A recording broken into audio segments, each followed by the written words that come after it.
What's going on, everybody? I have something super exciting to share with you guys.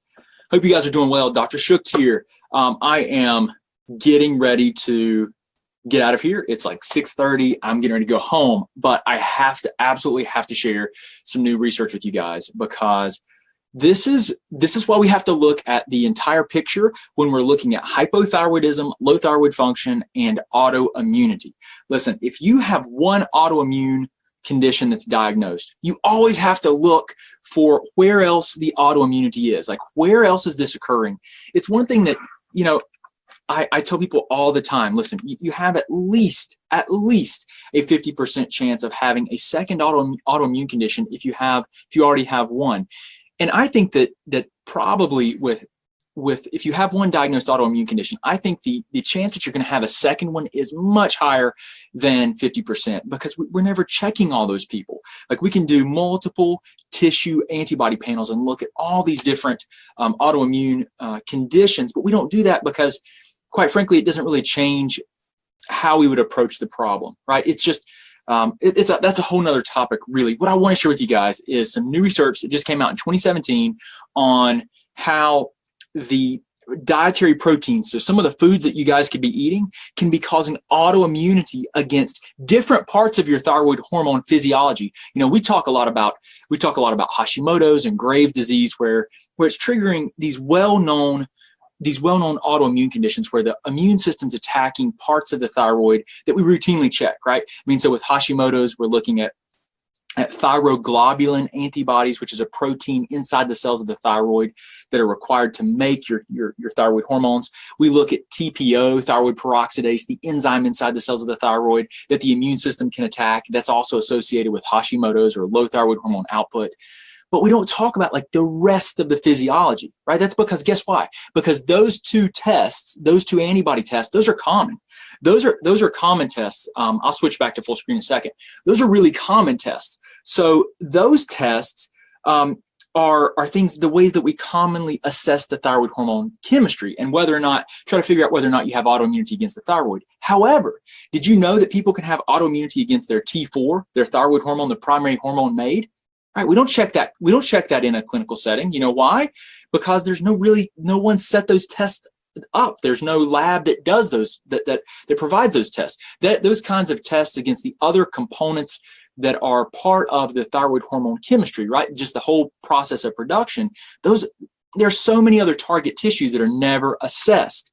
So you think, well, I have a low thyroid hormone. Maybe you're hypothyroid, but maybe you had some testing done and you don't have, Hashimoto's, the diagnosis that's associated with low thyroid hormone output. So you think you're not autoimmune. But there are so many other target sites. And this new research is really, really cool because it looks at T4 autoimmunity, T3 autoimmunity, which is the active form of your thyroid hormone.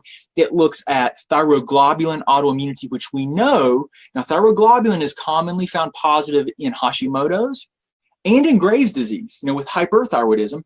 And it also looks at 5' deiodinase, which is an enzyme that converts T4 to T3. So how many of you will know that you don't convert T4 to T3 well? Or you've started, you started taking a T3 replacement hormone, or you started using like a natural desiccated thyroid hormone like Armour or WP or Nature-Throid, something like that, and it changed your life. We know why, because those desiccated hormones, those replacement hormones have T3 in them.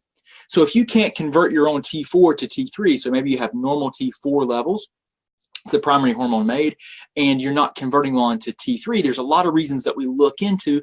A lot of that conversion happens in the liver, a lot of it happens in the GI tract, but that occurs with the deiodinase enzyme that makes that conversion.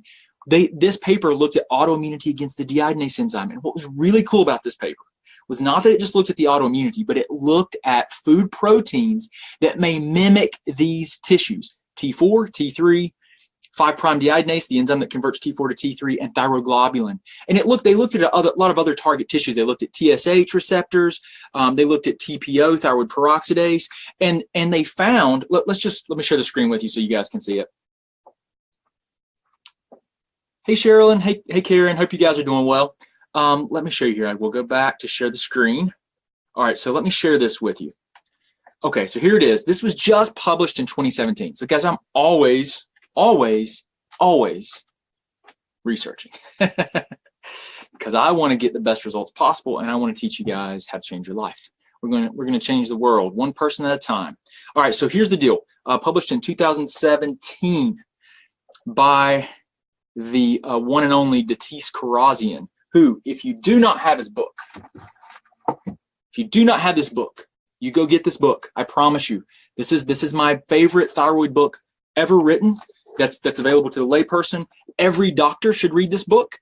Why do I still have thyroid symptoms when my lab tests are normal? Datis Karazian, the lead researcher here, is the author of this book. This was